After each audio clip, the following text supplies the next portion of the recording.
The Book of Helaman. The Book of Helaman, an account of the Nephites, their wars and contentions and their dissensions, and also the prophecies of many holy prophets before the coming of Christ, according to the records of Helaman, who was the son of Helaman, and also according to the records of his sons, even down to the coming of Christ. And also many of the Lamanites are converted, an account of their conversion, an account of the righteousness of the Lamanites, and the wickedness and abominations of the Nephites, according to the record of Helaman and his sons, even down to the coming of Christ, which is called the Book of Helaman, and so forth. Chapter 1. Pahoran II becomes chief judge and is murdered by Kishkumen. Pacumeni fills the judgment seat. Coriantumr leads the Lamanite armies, takes Zarahemla, and slays Pacumeni. Moronihah defeats the Lamanites and retakes Zarahemla, and Coriantumr is slain. About 52 through 50 BC. And now behold, it came to pass in the commencement of the 40th year of the reign of the judges over the people of Nephi, there began to be a serious difficulty among the people of the Nephites. For behold, Pahoran had died, and gone the way of all the earth. Therefore there began to be a serious contention concerning who should have the judgment seat among the brethren, who were the sons of Pahoran. Now these are their names who did contend for the judgment seat, who did also cause the people to contend: Pahoran, Paanchi, and Pacumeni. Now these are not all the sons of Pahoran, for he had many. But these are they who did contend for the judgment seat. Therefore they did cause 3 divisions among the people. Nevertheless, it came to pass that Pahoran was appointed by the voice of the people to be chief judge and a governor over the people of Nephi. And it came to pass that Pacumeni, when he saw that he could not obtain the judgment seat, he did unite with the voice of the people.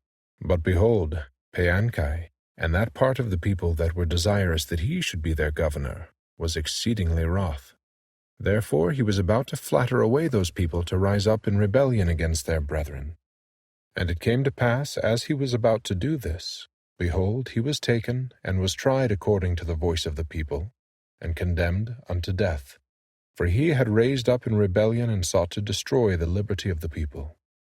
Now when those people who were desirous that he should be their governor saw that he was condemned unto death, therefore they were angry. And behold, they sent forth one Kishkumen, even to the judgment seat of Pahoran, and murdered Pahoran as he sat upon the judgment seat. And he was pursued by the servants of Pahoran, but behold, so speedy was the flight of Kishkumen that no man could overtake him. And he went unto those that sent him, and they all entered into a covenant, yea, swearing by their everlasting Maker, that they would tell no man that Kishkumen had murdered Pahoran. Therefore Kishkumen was not known among the people of Nephi, for he was in disguise at the time that he murdered Pahoran. And Kishkumen and his band, who had covenanted with him, did mingle themselves among the people, in a manner that they all could not be found. But as many as were found were condemned unto death. And now behold, Pacumeni was appointed, according to the voice of the people, to be a chief judge and a governor over the people, to reign in the stead of his brother Pahoran. And it was according to his right.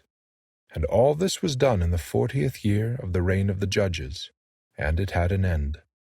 And it came to pass in the 41st year of the reign of the judges, that the Lamanites had gathered together an innumerable army of men, and armed them with swords, and with scimitars, and with bows, and with arrows, and with headplates, and with breastplates, and with all manner of shields of every kind. And they came down again, that they might pitch battle against the Nephites.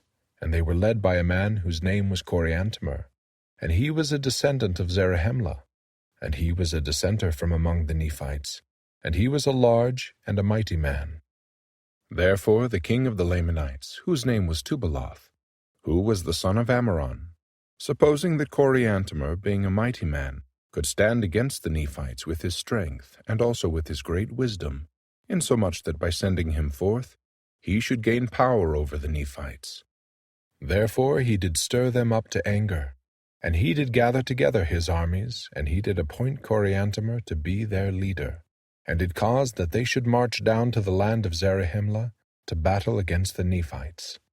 And it came to pass that because of so much contention and so much difficulty in the government, that they had not kept sufficient guards in the land of Zarahemla, for they had supposed that the Lamanites durst not come into the heart of their lands to attack that great city Zarahemla. But it came to pass that Coriantumr did march forth at the head of his numerous host, and came upon the inhabitants of the city, and their march was with such exceedingly great speed, that there was no time for the Nephites to gather together their armies. Therefore Coriantumr did cut down the watch by the entrance of the city, and did march forth with his whole army into the city, and they did slay every one who did oppose them, insomuch that they did take possession of the whole city. And it came to pass that Pacumeni, who was the chief judge, did flee before Coriantumr even to the walls of the city. And it came to pass that Coriantumr did smite him against the wall, insomuch that he died. And thus ended the days of Pacumeni. And now when Coriantumr saw that he was in possession of the city of Zarahemla, and saw that the Nephites had fled before them, and were slain, and were taken, and were cast into prison, and that he had obtained the possession of the strongest hold in all the land, his heart took courage, insomuch that he was about to go forth against all the land. And now he did not tarry in the land of Zarahemla, but he did march forth with a large army even towards the city of Bountiful. For it was his determination to go forth and cut his way through with the sword, that he might obtain the north parts of the land. And, supposing that their greatest strength was in the center of the land, therefore he did march forth, giving them no time to assemble themselves together, save it were in small bodies. And in this manner they did fall upon them and cut them down to the earth.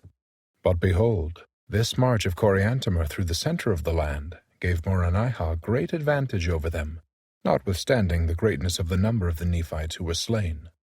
For behold, Moronihah had supposed that the Lamanites durst not come into the center of the land, but that they would attack the cities round about in the borders, as they had hitherto done. Therefore Moronihah had caused that their strong armies should maintain those parts round about by the borders. But behold, the Lamanites were not frightened according to his desire, but they had come into the center of the land, and had taken the capital city, which was the city of Zarahemla, and were marching through the most capital parts of the land, slaying the people with a great slaughter, both men, women, and children, taking possession of many cities and of many strongholds. But when Moronihah had discovered this, he immediately sent forth Lehi with an army round about to head them before they should come to the land Bountiful. And thus he did, and he did head them before they came to the land Bountiful, and gave unto them battle, insomuch that they began to retreat back towards the land of Zarahemla. And it came to pass that Moronihah did head them in their retreat, and did give unto them battle, insomuch that it became an exceedingly bloody battle. Yea, many were slain, and among the number who were slain, Coriantumr was also found. And now, behold, the Lamanites could not retreat either way, neither on the north, nor on the south, nor on the east, nor on the west, for they were surrounded on every hand by the Nephites. And thus had Coriantumr plunged the Lamanites into the midst of the Nephites, insomuch that they were in the power of the Nephites, and he himself was slain, and the Lamanites did yield themselves into the hands of the Nephites.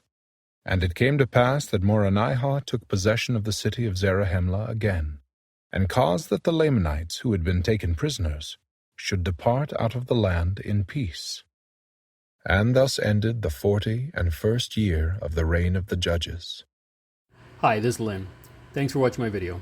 If you liked it, please click the like button. If you wish to see more videos like it, please subscribe to my channel. And if you want to be notified when I post another video, please click the bell. Otherwise, thanks for being here, and have a great day.